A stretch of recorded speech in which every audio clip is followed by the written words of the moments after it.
Yo guys, ketemu lagi dengan kita di sini ya, masih di segmen Sekelebat Info, di mana nanti di sini kalian bisa dapetin info terbaru dan terpanas tentunya guys. Oke, hari ini di tanggal 20 di bulan Juni ya, 2023. Dan seperti biasanya, tidak bosan-bosannya kita selalu ingatkan buat teman-teman semua untuk selalu mematuhi protokol kesehatan dimanapun kalian berada guys. Apalagi di keramaian ya, karena di luar sana banyak sekali virus dan juga penyakit yang mengancam kesehatan kita guys. Oke, kita langsung saja melihat ya bagaimana update dari global crypto market cap seperti yang terlihat di sini ya, menunjukkan adanya kenaikan yang cukup lumayan ya di 1,6%. Dan tentu saja ini hasil kontribusi dari Bitcoin dan juga teman-temannya ya. Dimana untuk Bitcoin dalam waktu 24 jam ini mengalami kenaikan di 1,19% ya. Dan dalam waktu 7 hari ke belakang naik ya di 2,29% guys. Begitu juga dengan Ethereum, ini meskipun masih merah untuk awal hari ini ya di 0,13%. Kemudian untuk BNB juga masih merah ya, tapi kalau kita lihat dalam waktu 7 hari ke belakang BNB sudah menunjukkan recovery di 3,7% ya untuk kenaikannya. Kemudian untuk SRP ini pun juga sudah mulai adanya recovery guys, dimana hari ini hijau di 0,48%. Untuk Cardano masih merah ya di 0,12%. Kemudian untuk Solana ini cukup lumayan ya, naiknya di 3,23% guys. Dan dalam waktu 7 hari ke belakang naik di 4,7% guys. Ini lumayan banget ya. Begitu juga dengan Polygon Matic ya, dalam waktu 24 jam naik di 2%. Ini keren ya. Sehingga rata-rata kalau kita lihat di sini untuk pergerakan dari harga Bitcoin, ini sepertinya lebih bisa dibilang lebih bagus ya kalau kita bandingkan dengan beberapa altcoin di sini guys, karena rata-rata masih banyak yang merah juga ya. Dan perubahannya untuk altcoin antara 0 sampai 1% saja guys. Kemudian kalau kita lihat pergerakan harga dari Bitcoin itu sendiri seperti yang terlihat di chart di sini ya untuk time frame daily-nya.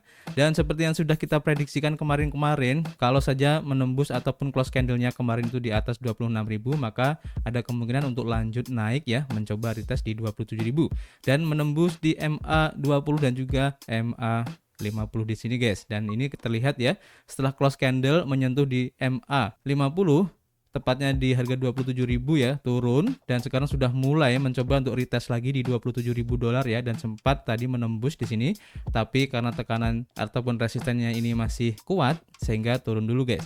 Tapi kalau menurut saya pribadi ya, seandainya besok ini untuk close candle-nya masih di atas 27.000 atau di MA50 ini lebih atas dikit ya, maka ada kemungkinan besar guys untuk mencoba di resisten berikutnya tepatnya di harga 28.000 guys. Dan ini sangat mungkin sekali ya kalau melihat perkembangan positif dari Bitcoin pada khususnya ini guys. Nanti kita akan informasikan. Nah, pertanyaannya kenapa Bitcoin ini beberapa hari ya ini mengalami kenaikan yang cukup lumayan. Kita coba lansir dari salah satu harian ya. Kita lansir pertama dari Watcher.guru, di mana di sini diinformasikan bahwa Bitcoin ini menembus harga di 27.000 dolar ya di tengah pasar yang sedang merosot ini guys. Bitcoin dan altcoin lainnya sangat terpengaruh karena berbagai alasan ya tentunya, dan perselisihan regulasi antara SEC dan dua bursa terkemuka yaitu Coinbase dan juga Binance telah memberikan efek riak pada seluruh pasar kripto guys. Pasar kripto yang perlahan-lahan pulih karena gejolak pasar yang besar kemarin ya, dihantam oleh ketidakpastian peraturan dari Amerika Serikat. Kemudian untuk Bitcoin yang berada di sekitar level tertinggi bulanan di 28.432 dolar, anjlok ke level terendah di 24.797 dolar guys. Ini merupakan pukulan besar bagi seluruh pasar karena kejatuhan raja mata uang kripto ini juga mempengaruhi altcoin ya.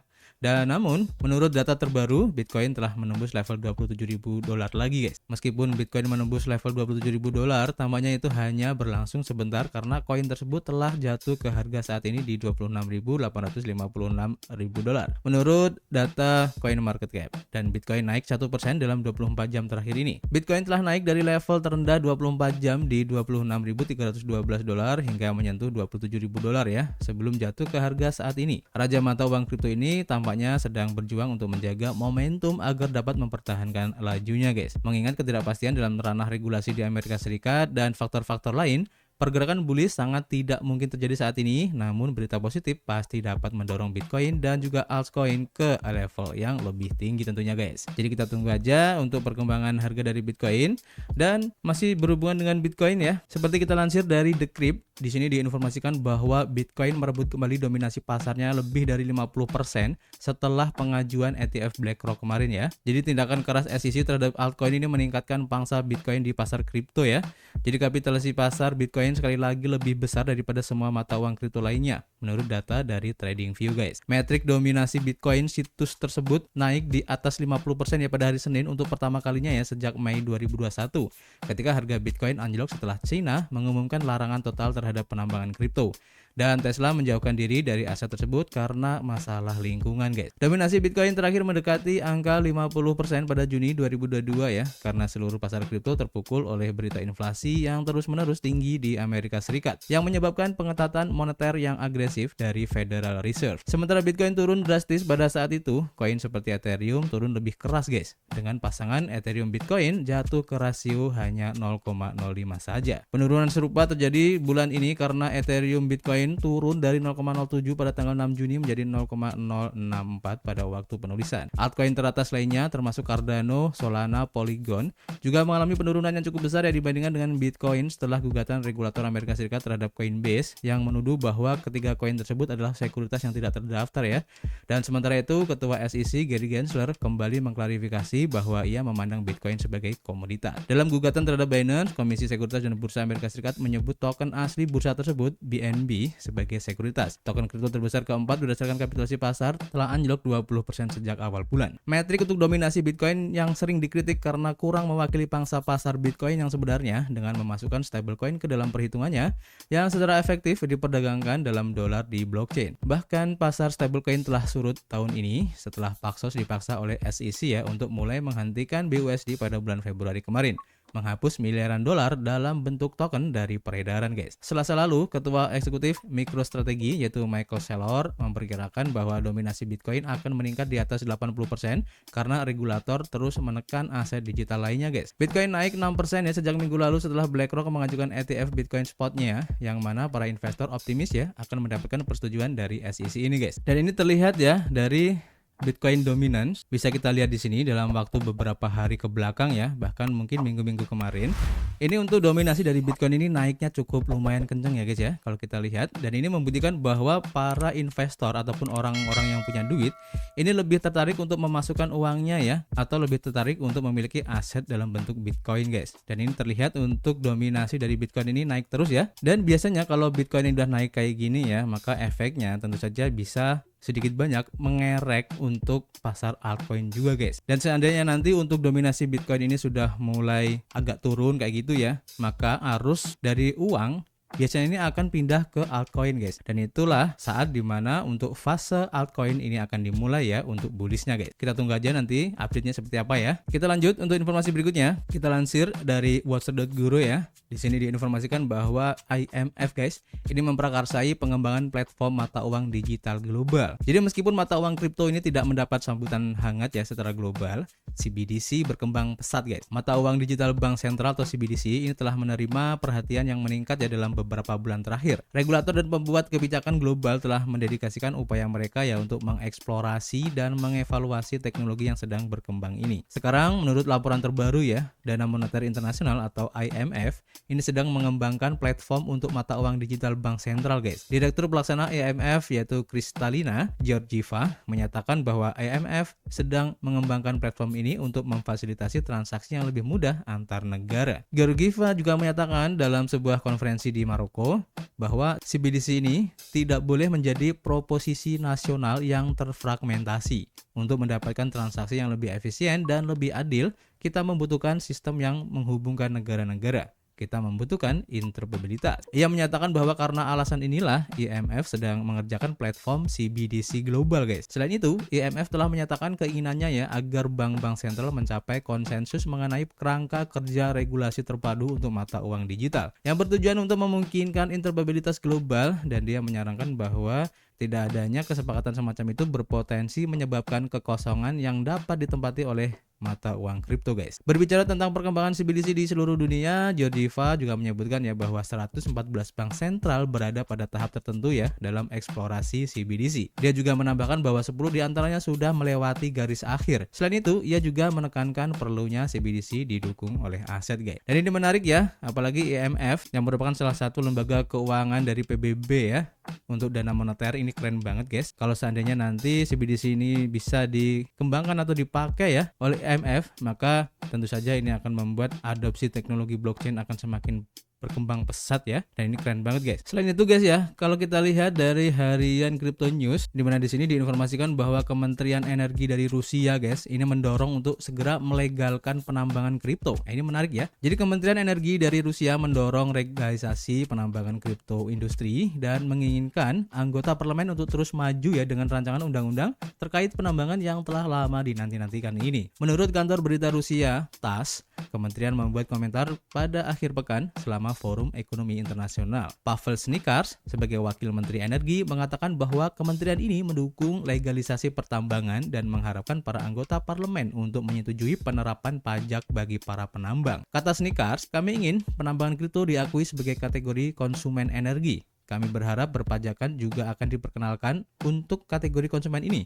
Penting bagi kami untuk dapat mengidentifikasi penambangan kripto. Wakil Menteri menambahkan, kami memahami bahwa fitur peraturan tertentu harus diperkenalkan untuk penambangan kripto. Snikars menambahkan bahwa Kementerian Energi juga berencana untuk mengusulkan pembatasan tertentu pada kapasitas pembangkit yang disediakan untuk mining atau penambangan. Sejumlah hotspot penambangan kripto bermunculan di Rusia ya dalam beberapa tahun terakhir, dan mungkin yang paling terkenal adalah Oblast Irkutsk di Siberia yang telah memasuki hubungan yang agak rumit ya dengan penambangan kripto. Pihak berwenang Irkutsk mengeluh bahwa para penambang membebani sumber daya energi lokal, tetapi sebaliknya mereka tampaknya ingin mengizinkan beberapa bentuk penambangan industri untuk berkembang. Sebagian besar masalah pusat pada fakta ya bahwa penambangan kripto itu tidak diakui sebagai industri di Rusia guys.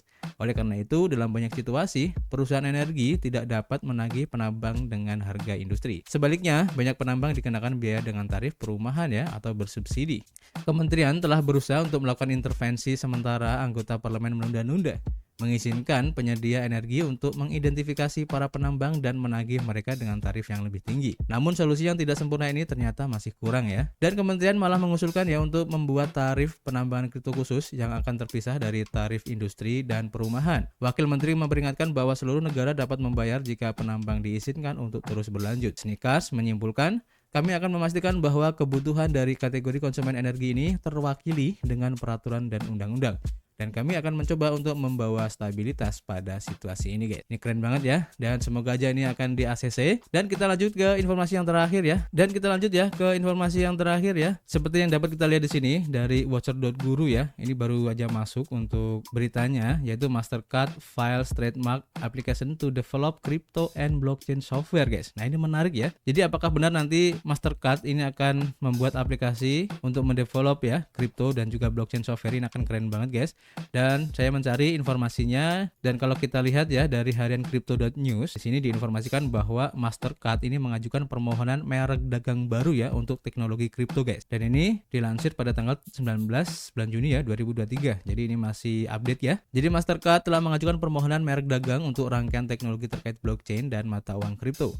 Pengacara paten Mike Kondudis menemukan aplikasi tersebut guys yang menunjukkan bahwa Mastercard berencana untuk mengembangkan perangkat lunak yang dioptimalkan untuk transaksi Bitcoin dan juga blockchain. Selain itu, perusahaan ini juga bertujuan ya untuk memfasilitasi transaksi berbasis kripto dengan mengurangi koneksi antara penyedia layanan dan aset virtual. Aplikasi merek dagang ini merupakan jendela yang menarik ya ke dalam rencana Mastercard untuk masa depan mata uang digital. Rincian telah diungkapkan tentang pembuatan antarmuka pemrograman aplikasi atau API yang dapat diunduh ya, yang dirancang untuk memverifikasi transaksi di dalam jaringan blockchain dan memudahkan penanganan atau perdagangan mata uang kripto. Dengan menstandarkan perangkat lunak API ini, komunikasi antara VASP dapat disederhanakan dan transaksi kripto menjadi lebih mudah. Mastercard ingin membuat platform bagi lembaga keuangan untuk bertukar informasi pelanggan guna memverifikasi kepatuhan. Langkah baru ini sangat penting ya bagi kehadiran Mastercard yang berkembang pesat di sektor mata uang kripto.